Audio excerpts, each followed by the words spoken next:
Hey guys, Melissa here from the Witty Science Teacher. Today I'm going to share with you one of my strategies that I use in class for classroom management. I call it my attendance questions.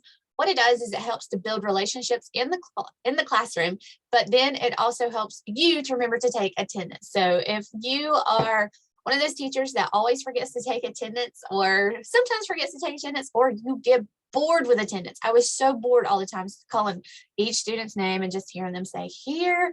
And so that's when I started asking attendance questions in class. I did notice that I was actually remembering to put in my attendance. And then the students loved it so much that if I would forget, they would say, "Hey, Miss K, you haven't asked your attendance question yet." And I'd be like, "Oh yeah, thanks for reminding me. I need to do that because I haven't taken attendance yet." Okay, so I'm going to show you what it is.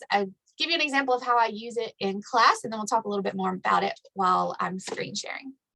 So let's check out my January. So this is my January quick questions set. I do have these for other months, see February, March.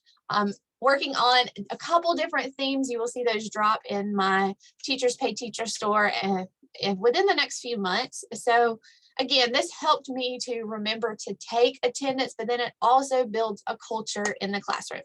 So for example, the first question in the January set is, what is one thing you are proud of from last year?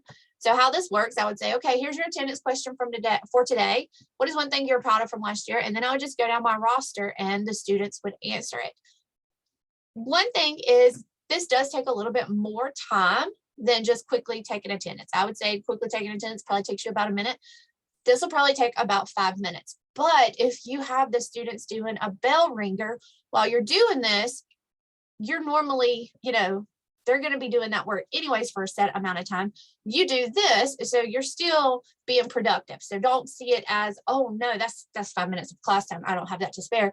Yes, you do. It's 5 minutes to build awesome relationships with your students, doing something that you'll love and something that they will love.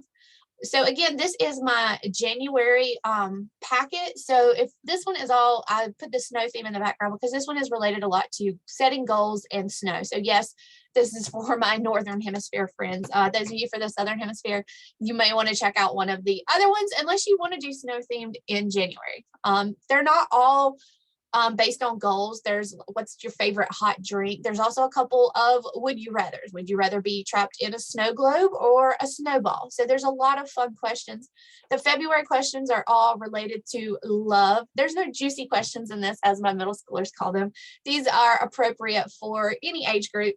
What candy bar do you love? What do you love about yourself? Those things. And then March questions are all about luck, leprechauns, pot of gold, and then also about halfway through they switch over to spring questions. So that's kind of a 2-in-1 with those questions because you didn't want to do all St. Patrick's Day and then already be moved on to spring. So these are just some examples of attendance questions. Again, I love them because they help build relationships and help remind teachers to take attendance, and then your students love them too. So give it a try.